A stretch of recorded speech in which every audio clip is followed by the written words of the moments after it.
Welcome to another episode of the Know Better, Do Better series. I am sad to say that this is the last time Chloe and I will be together as a part of this series, at least for this time around. But we are going out with a bang. So Chloe and I have formed a friendship over the last few years, along with a bunch of other female financial planners, and not just female financial planners, but financial planners that are women of color. There are not very many in the financial industry. I think the last numbers that I saw as it pertains to certified financial planners in the industry are there were 23% women that are certified financial planners, and 3.5% of the people that are financial planners are people of color. So if you want both a person of color and a woman, you're going to be looking for a needle in a haystack, is kind of a long story short as it pertains to. But I found 4 other financial planners, 5 actually, because Kaya is not here with us today. And we formed a great bond, a great friendship, and we are definitely encouraging each other, making sure that we are on our P's and Q's at all times and that we are bringing great financial service to the industry. So Chloe, take us away, introduce our team today, and let's get this party started. Yeah, I'm also very excited to have this group together of these amazing women. I'm going to let each person introduce themselves, but I'll just kind of tell you quickly everyone's name. And so we have Anjali Moore, and she's a financial planner based in Florida. Anjali Jariwala, which is a financial planner based in California, and Rianka Dorsainvil is based in Virginia. Is that right? Maryland. Maryland. Okay, in the DMV area. Right. Yeah. And then as Lauryn said, Kaya Jovi, she couldn't make it today, but she was originally based in New York, but she just moved down with me to Atlanta. So I'm very excited about that. And then, of course, Lauryn and I am based in Atlanta and Lauryn's in Texas. So yeah, quickly, I'll just go in that same order. If you want to do a quick introduction about yourself and tell us a little bit about kind of the work that you do and who you work with. And so, Angela, do you want to start? Sure. I'm Angela Moore. I'm a certified financial planner, and right now I am transitioning to become financial education and coaching. So I'm leaving the financial planning world and focusing more on speaking and teaching and courses and things like that.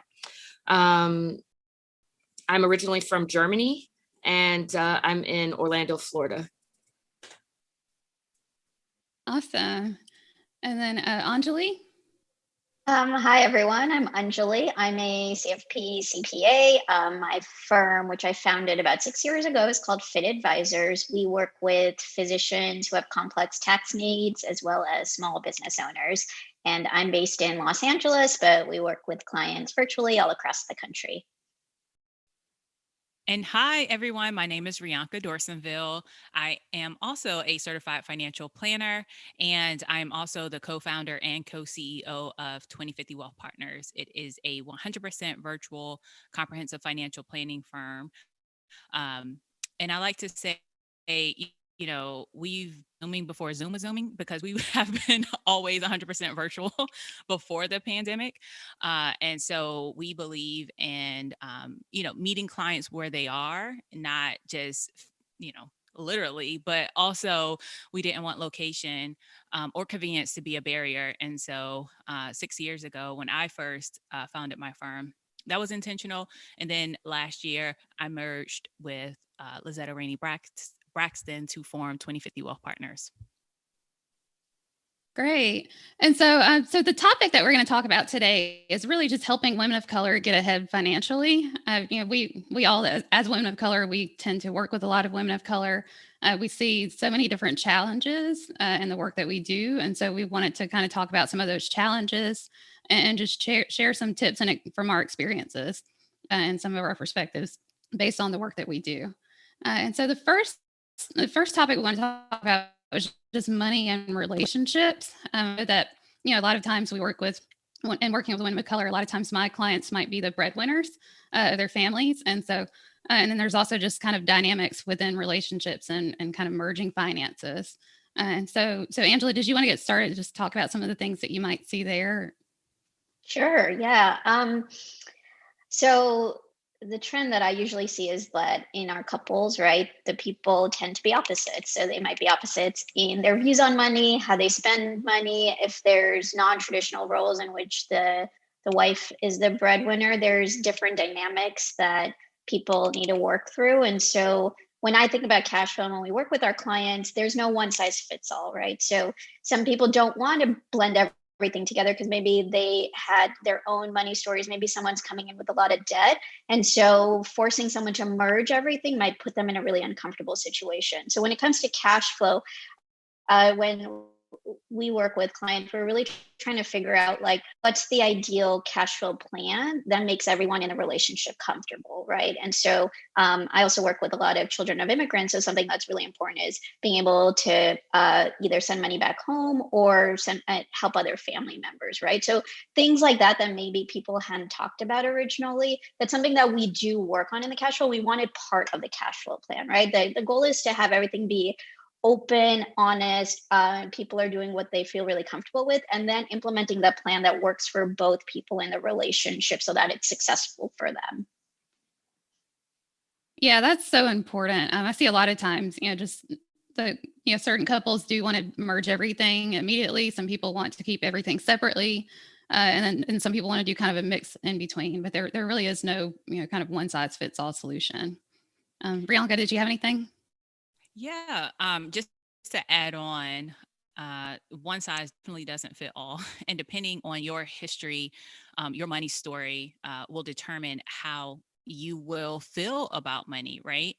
What I'm seeing a lot of is if women are choosing to get married, they are getting married at a later stage in life where they are very independent and have already established their own nest, whether it's checking and savings from an emergency fund standpoint. They already own a home. They have an established career, and now they are merging, their assets, their money with their significant other. And that is a huge conversation that we do not take lightly. It's a tool that we created in the firm called a money rhythm, where we, just like Anjali mentioned, have intentional conversations around what does money mean to you. Like even before we start cash flow, we try to understand the history of money individually, from a couple perspective individually, but then also how do you want to move forward? So it's like, this is how it's been done in the past, and how do you want to move forward? And maybe the answer is, okay, we want to move forward in a joint situation where we'll have a joint account, et cetera. And it's not going to be overnight. We've seen that we'll have to work with client in phases so that they're all comfortable with the solution that's being presented. And as we know, as financial planners on this call or on this podcast, is that cash flow is the crux to any good financial plan. And so you have to start there, and it has to be something that everybody is comfortable with. Yeah. And I'm interested, Rianka, just with your process. I know a lot of times I do a discovery process as well. And a lot of times I'll talk to clients and I might start to ask them some of the questions in that process.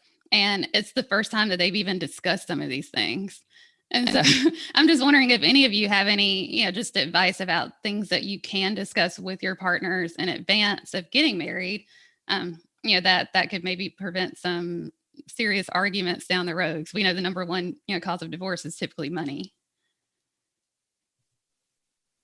I'll be happy to jump in on this. I think that, when you start dating seriously and you're thinking about marriage and that kind of thing, what I've seen is that a lot of people will start combining finances even before marriage. And that's kind of something that I try to discourage.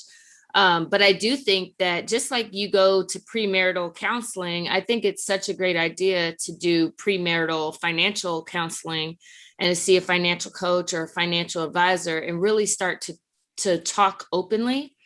I've noticed that, there are a lot of couples that have never talked openly about their money, but then when they're in front of this third person, everything just comes out and there's just this openness. And a lot of times there's a lot of deep rooted things, just like Rianka talked about the money history. There's a lot of conversations that need to be had that address issues that are family related, history related, culture related. Debt is a big thing, going into a marriage or what have you, bringing in debt, bringing in different financial habits. It's a great idea to start really addressing some of those things before even getting married, so that you're entering into the marriage kind of with a clean slate, or at least with a good understanding of each other. And also kind of like a game plan of how you're going to tackle your money situation together as a couple. And I'll tell you something funny is that I called Rianka after I got married, because I was 35 years old and I had always done my own thing with money. And, me and my husband, we got married and he was kind of doing his own thing and I was doing my own thing. And then when I started my firm, I lost my corporate income. And I had no income initially when I started this firm. And so it was kind of like, do I run through my savings, or do I now rely on my husband financially? And I had a very hard time having a conversation with my husband about combining finances. And I had to consult with Rianka about, like, how did you do it? And Rianka's situation was totally different, but it really does help to talk to other people, especially a professional, because a professional has dealt with so many different situations. They can really kind of give you tips and tricks that they've seen other couples use successfully. So, just highly recommend getting started early on at least having the conversations. There's so much more we can say on this topic. Chloe and Lauryn, I know you have more questions, but there's so much more we can talk about on this topic. So I'll try to be quiet so we can move on. Yeah. And we could definitely do a follow-up just to talk about this topic, because it really is a big one for sure that we see. Yeah, I'd love to circle back to Anjali and, you talking a little bit more about first generation immigrants. Could you just share a little bit more about the experience and, even circle back to your previous comment? I know we're weaving here and there and everywhere. Sure. I think Rianka hit the nail on the head with what we really kind of have to do as pre-work, which is understanding our clients' money scripts, especially with children of immigrants. The money script drives a lot of their views around money, their comfort around money or discomfort around it, and then how they make financial decisions. So I'll just give myself as an example, right? I'm Indian. My parents immigrated to this country in the 80s. And so when we were growing up, money was always something to be saved, right? You spend very little, right? My mom would go to 3 different grocery stores to get the vegetables where it was on sale, right? Because that's just what we did. So growing up, I had a lot of fear and anxiety around money, because to me, if I wasn't saving every single dollar that I was making, I felt like I was irresponsible. So a lot of my children of immigrant clients, we have a lot of guilt around money, guilt around spending money. We also sometimes feel as though we don't deserve it, even though we've worked really hard. So we'll discredit our efforts and our time. I've seen this with a lot of my business owners who are, children of immigrants, is they don't necessarily pull the money from the business personally, and they'll just let it accumulate because they don't feel like they deserve that money, right? So, we can throw as many numbers as we want with our clients, but if we don't get to the fundamental basic understanding of where they stand from a money perspective, it's really hard to make progress. So we first have to start with the money script, understanding that. We do that also before we really run any numbers. And then from there, we have to then develop the plan and the recommendations and the format so that it resonates with them, right? So for some clients, it's like, they have 15 different accounts to save for every single bucket that they're worried about. And when they see those accounts funded, then they finally have a little bit of relief, right? And for other people, it's like, I need this much money in a checking account that I can see. And then after that, I'll feel more comfortable. And then sometimes they just need permission, right? So my clients have, I have a lot of successful clients who work really hard for their money. They get a big windfall with business. They get a big windfall from a bonus. And the first thing that they want to do is should we invest it? What should we do? And I said, no, the first thing we're going to do is carve that money out, and you're going to buy something for yourself or take a trip for yourself. You're going to reward yourself for your hard work and effort, right? So I think a lot of it is we're here to provide those numbers, but we're here to also really understand our clients and what's in the way from them not being able to make those good decisions for themselves, right? Because we're here as a guide. We're not here to tell them what to do. So we need to help them unwind that for them to feel empowered to make those decisions for themselves. I think one of the most surprising things that clients hear from us as financial planners, and Angela, you just hit the nail on the head, is giving them permission to spend their money. And they're just like, wait, what? So I can go on this trip? I'm like, yes, please. You've worked hard for this money.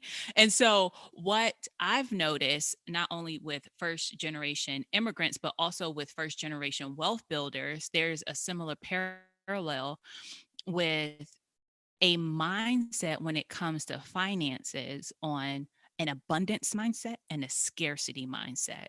And what I am working with a lot of my clients, even myself, because I'm a first generation wealth builder, meaning, I'm probably going to be the first generation to pass on wealth to my family and not debt. And shifting from a scarcity mindset to an abundance mindset is so powerful, because you are allowing yourself to align your spending with your values. And it's a huge transition when you just want to hoard money. You want to hoard money, and you want to hoard it in cash. And you literally put it in your mattress. Like, I have a client, she's very young, very successful business owner. And I mean, she just finds cash in different places. She's like, Rianka, I just found $3,500. I'm just like, okay, let's deposit that into the bank. Okay. And then, the next step is investing, right? So once you have that fundamental foundation of your emergency fund, check-in savings is situated, and then it's investing. And then that's a whole new shift and just mindset of, am I going to lose this money? Right? As we know, scared money don't make money.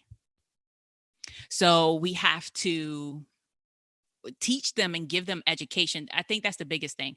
Educating to allow clients to not be fearful around money, especially the investment market.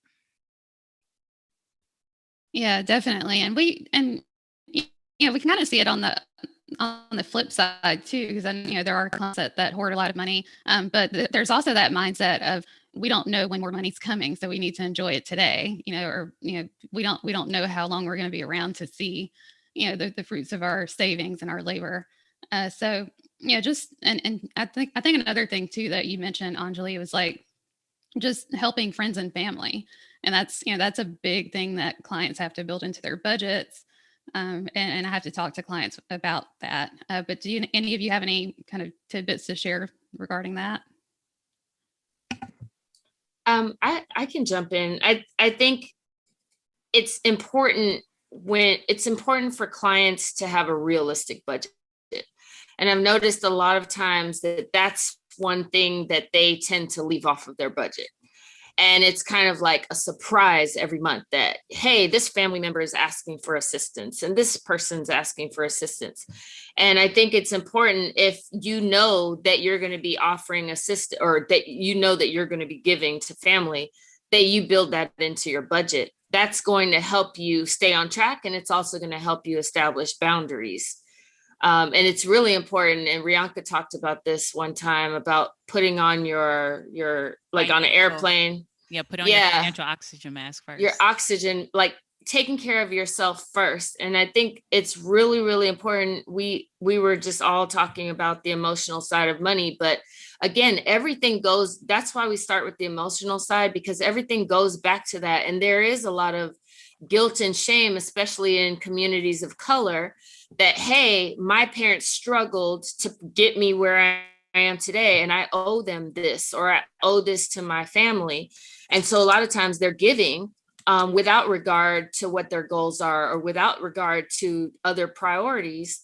And I think it's important to maintain balance in everything that we do, especially our finances. And so it's important to budget in, how much can I, or am I willing to give to family each month, or to assist people so that it's not an emergency every time. It's something that has been planned into your routine and into your budget. This is something that I actually wrote about, and so I'll make sure I share the link with Chloé and Lauryn. It was a CNBC article just about this, so I think it'll be very good to kind of just reiterate from an article perspective. But something that I advise my clients on is to create a family fund where, just like Anjali, make it habitual, where every month or every paycheck you're putting $25 into this fund. It's a separate account. I'm not a person that loves a lot of accounts. I have 3: joint, individual, and joint savings. Like, that's it. And so, but for a family fund, I think this is important because, again, it goes back to that feeling of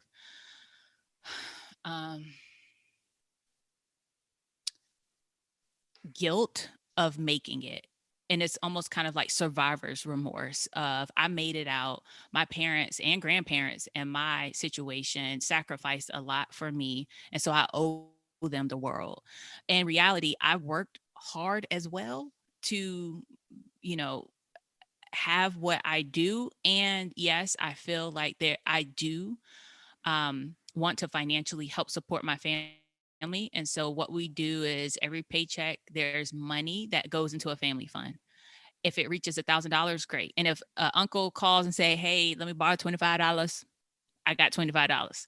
Another aunt calls, hey, my tire, and she don't ask for money, but she'll let you know her tire just went flat and she don't have no way to work. So, all right, I'll send you $250. When that account goes zero, I don't have it. What do you mean you don't have it? I really don't have it, because if I continue to say yes to my family asking for money, I'm saying no to myself. I'm saying no to my family. I'm saying no to the money I'm saving for my son. I'm saying no to my emergency fund, because if an emergency happens in our family, who is going to bail us out? So And I think creating a family fund is extremely important, especially if you are the breadwinner of your family. And I'm not just saying your family, but if you are the breadwinner of your family.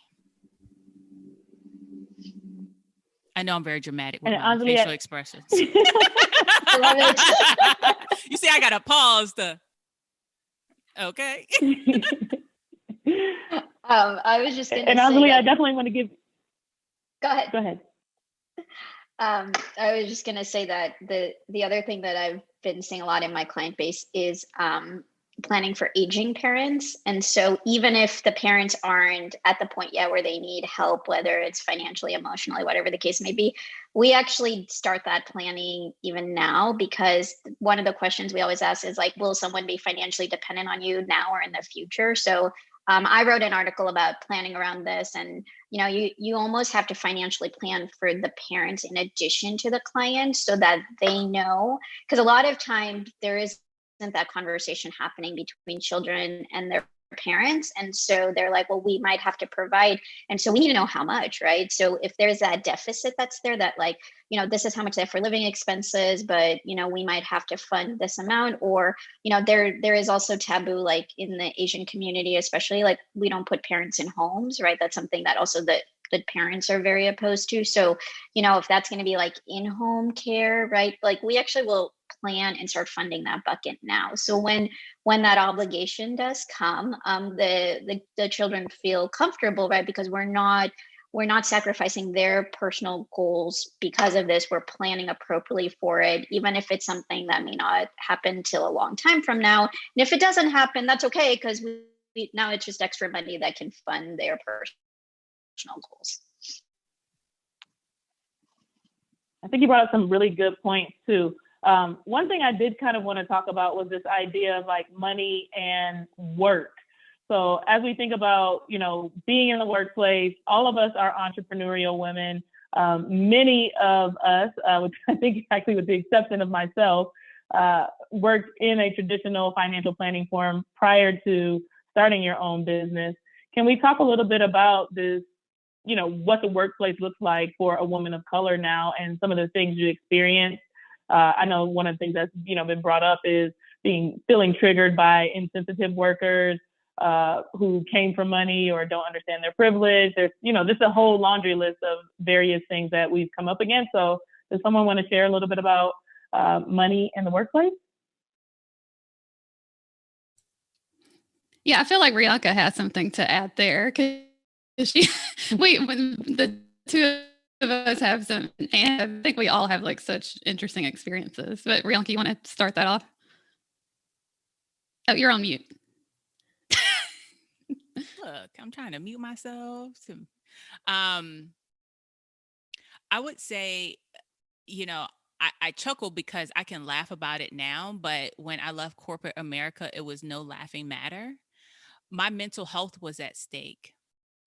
And this was 2005. So this was 2015. So this was 6 years ago, where I feel like today, a lot of people are talking about it intentionally about their mental health and how being in a work environment that it doesn't feel toxic, but the passive aggressiveness can beat you down. It can beat down your confidence. It can strip away your identity. And then you walk away from corporate America asking yourself, who am I? Before that happened, all the way I left a very well-paying job. I left benefits. I left a lot. And it's just like, when people ask, well, why did you leave? And I'm just like, if I walked away from all of that, it had to be for a reason, right? Like nobody is willing to walk away from a steady paycheck, a steady income. Angela and I had a very candid conversation on, if it's okay to plug my podcast, 2050 Trailblazers, and I'll send that link as well. I think we both end up crying on that episode.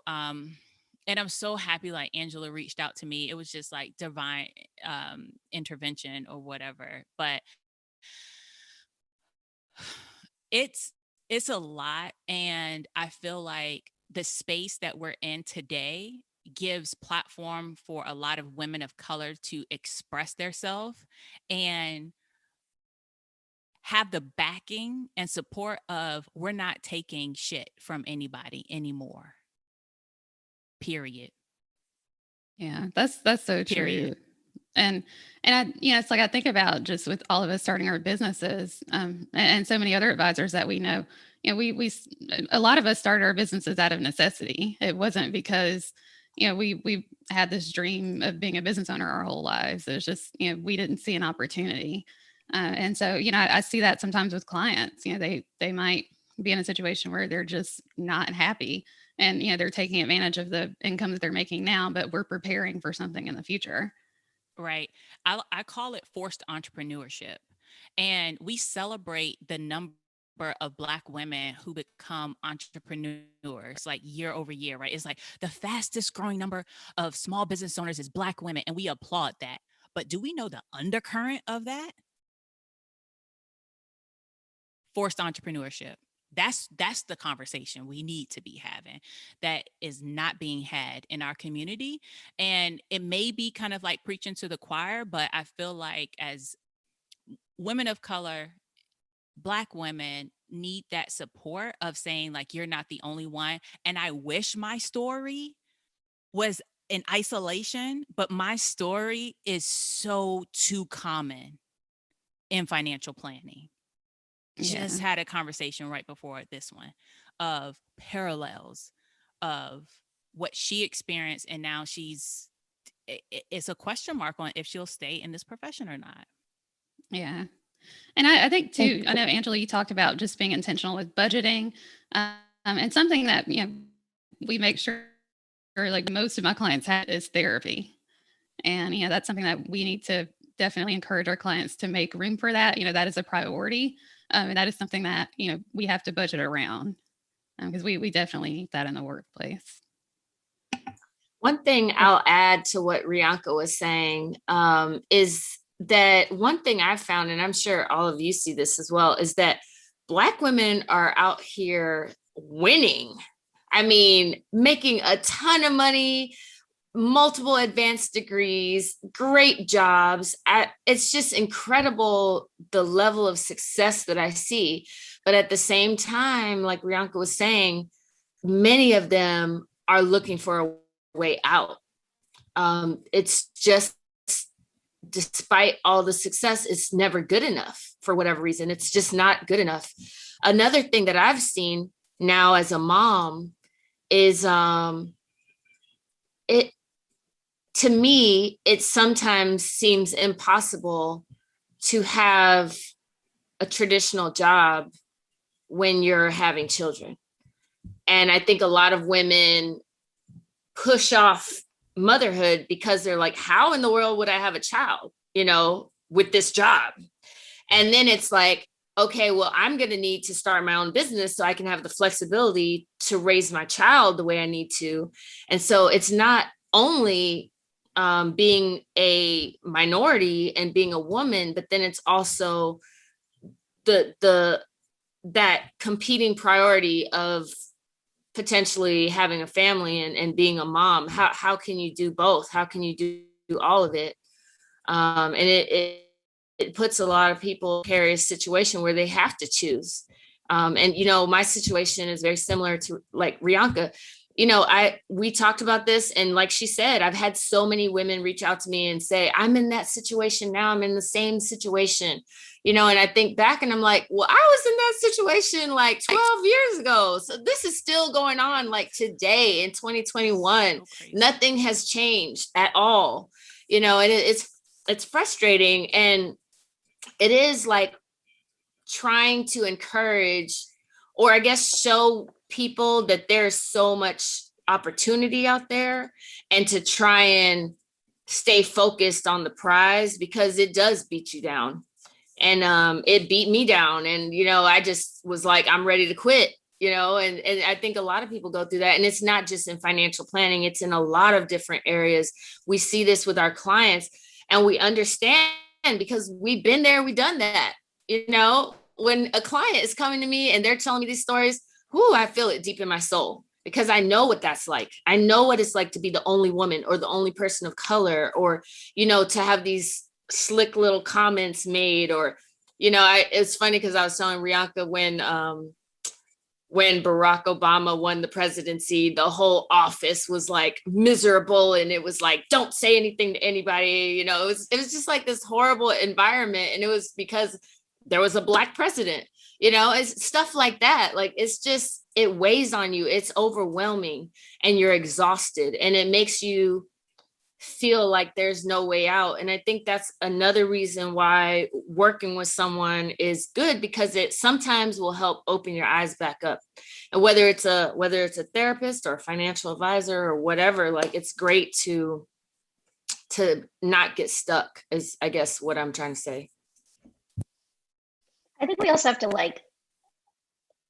identify, we're all here as entrepreneurs for a reason, right? And I think what happens is that a lot of people don't address the systematic issues that are there, right? We're one of few developed countries that provide paid maternity leave. Like, we force women into situations in which they feel like they have no choice. We have ridiculously expensive childcare expenses that are not supplemented in this country, right? We have just systematic racism and issues that pop up at every industry, every level. So even if you play by all the rules and do everything that people tell you, you will not get to where you want to be. And it's not your fault, right? It is because of these institutions in these systems that are in place.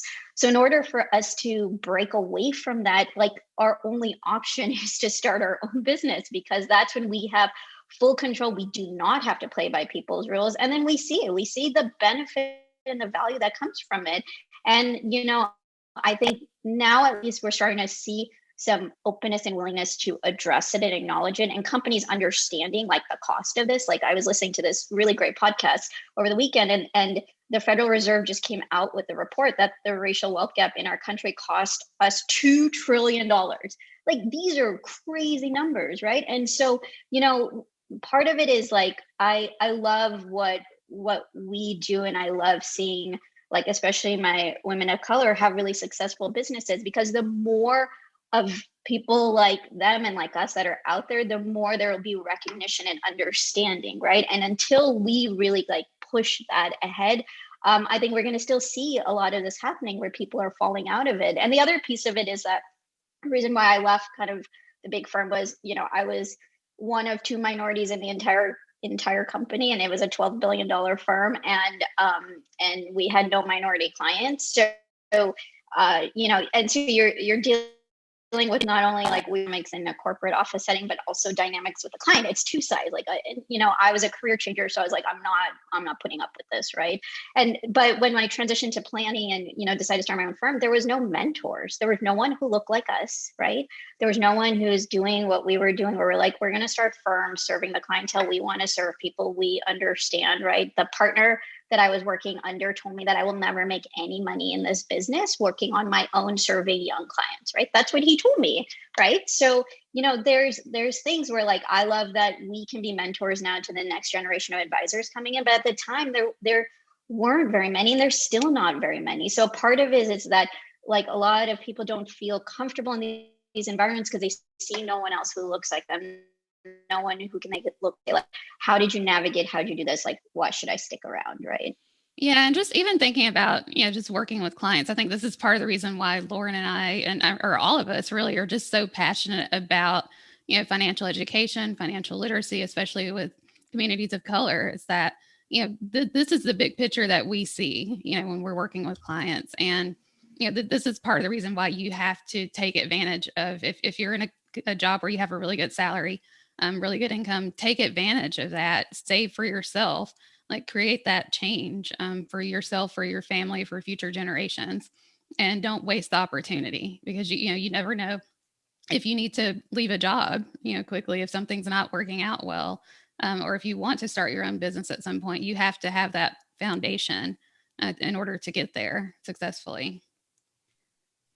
Someone recently asked a question of like, what is wealth, or how do you define wealth? And it's to your point, Chloe, of what you just said. It's the freedom of choice for me. And because lifestyle creep didn't happen, and it just so happens that my husband married a financial planner, so I made sure lifestyle creep didn't happen. We had a budget, and all of this, we were able to just live off of one income, and then I was able to shift. So going to your point, shift and be self-employed. So going to your point, as far as just to kind of reiterate of just don't take for granted your corporate income, especially if you want to transition out, is make those changes now so that when you feel comfortable, you can be able to leave, because you are the most important thing, period. Your mental health is the most important thing, period. And if your company is not seeing value or seeing your worth, we are in a time in America that it's too late to convince them. It's like the innovation curve. They are on the tail end and they are never going to get it. Sorry, I'm just my facial expressions. I can't play poker. It's unfortunate, but that's probably true. I mean, that's what it feels like for sure. Yeah. All right. Seldom am I at a loss for words, or do you hear from me very little during a podcast, but I knew who I was bringing on the show today. I knew that there was a lot to be said. And I am so grateful that you all came on and said it with such an amazing way to be able to articulate words. I feel like the listeners are going to be blessed and highly favored because of what you shared with them. They realize now that they are not alone. If someone is not a woman of color and is listening, they now have new perspective. I think because of you all. Actually, I know because of you all. And so Thank you, ladies, for sharing each and every bit of this information today. As we close out, I'd love it if you guys could just share kind of like a one-off kind of tip or topic that you see that is like your kind of like, oh, don't do this one thing. So, like you said, serving lots of people of color, serving lots of young professionals, serving women, our main financial planning topics are cash flow, estate planning, taxes, investment and retirement, insurance. We just go by the regular buckets. And what I think of is like get rich quick schemes that my clients come to me with all the time. So you can either share something that you've, experienced quite a bit and why don't do that, or, just what your tip is to be able to get ahead in one of those areas. Angela, I'll go to you first. Okay, well, I have two. Number one, make sure you review your current homeowner's insurance. I just see so many people are not properly insured and they just have never even reviewed their policies. So just take a second to look at what kind of coverage do I actually have on my house? What kind of coverage do I have if I get in an accident? That's really important. And the second thing is estate planning. Too many people think that estate planning has something to do with having wealth, and it doesn't. Everybody should have an estate plan, really anyone above the age of 18. If you don't know what that is, we will include some information. I'm sure all of us have resources for that. I know I do. I have a estate planning fact sheet, but make sure that you get your estate planning done for everyone in your household that's over the age of 18. Amen. Hallelujah. Can't shut it down right now, but that was my tip. I am on a mission to get each and every one of my clients with their estate planning documents in place by year end, in light of what happened in 2020, in light of the number of people that were lost, in light of the uncertainty. I think now more than ever, you've always needed estate planning documents in place, but now more than ever is the time to get that in place so that we can start to create generational wealth, start to close that wealth gap. Rianka, give us your tip. I mean, I hate to just jump on the wagon, but estate planning was mine too. And just as a disclaimer, I am a writer and contributor for Trust and Will. So I like them, but Trust and Will is a online tool and resource to create a basic will, a basic trust. Is less than $300-$400. So it's something that you can add to your budget, save up for it, and get it done. It's something that is so important, especially in light of what's happened over the past couple of years. But unfortunately, in our line of work, we hear about and know of so many unfortunate accidents, unlikely events that you hope never happens. And especially with, the mortality rate of Black women giving birth. Or while pregnant, you think that, oh, I'm fine. And unfortunately, Black women have a higher rate of passing away or dying while giving childbirth or while pregnant. And I experienced that within the past couple of years. A friend of mine passed away unexpectedly while pregnant. So we feel like we'll live a very, very long time. And I pray everyone that's listening will. And in the event that we do not, the best gift that we can give families is the gift of knowledge. And knowing what we want to have happen is the best gift we can give our family. And also, while you're doing it for yourself, ask your parents. Say, listen, blame it on me. This is what I tell all my clients. Blame it on me and say, hey, I'm working with a financial planner. She's making me get my estate documents in place. I have it here. Where can I find yours? And if they say, oh, well, I don't have any, it's like, oh, well, let me help you, right? And we help our clients find estate planning attorneys for their parents, because at the end of the day, it's going to be our clients who are going to be responsible for helping their parents, their surviving parent, or they may only have one surviving parent left. And so they are going to be the executor of the estate. They are going to be responsible for it. And I've unfortunately seen it happen so many times where the parents of our clients pass away without any estate documents. And it is a mess. It's not only a mess, but it's emotionally so draining. So get your estate documents in place. Yes, yes, yes. And Rianka, Amen. you have to go be an entrepreneur like immediately. So we're going to go out of order. I do still want to hear from Anjali and Chloe on their quick tip. But if you could just share with the audience any big projects you're working on, any ways that we can support you, where we can find you. We'll also drop that in the show notes. Go for it, girl. Yes. So you can head to riankadorsainvil.com. That's where you'll find all my articles, podcasts, and everything that I'm up to. If you are looking for a financial planner, we work with first generation wealth builders. We work with entrepreneurs and small business owners as well, and just thriving professionals. And it doesn't matter where you're located because we're virtual. You can head to 2050wealthpartners.com and follow me on social media at Rianka_D on all platforms. Wonderful. Thanks for coming on, Ree. We are not done yet, though. Anjali, on to you. I'll give two. The first one is crypto is not a retirement plan. I cannot emphasize that enough. So that is the big one I'm seeing a lot. Not a retirement plan. If you have a little extra money that you can lose because this is somewhat gambling, then you can throw some money in there, but do not rely on it for supplementing retirement or other goals. The other one is I'm really big on clients protecting their income and their earning capacity. So a lot of clients will be good about getting life insurance to protect their future income if something happens to them, but they forget about disability, right? And I think disability is much more detrimental to a family than even a death. Even though a death would be really unfortunate, it's pretty easy to insure that. And the other piece of it is that unfortunately, many insurance providers do not provide favorable rates to women. They may provide exclusions. They not even insure you, once you become pregnant or have a child, because things may change from a health perspective. So the sooner you can kind of get those things in place, A, it's cheaper to get disability when you're younger and you're healthy. And B, you want to make sure you get a policy in which it's really protecting like anything that could happen to you versus having these exclusions and riders that can come up if you wait till you're older to get those in place. Ooh, such good advice.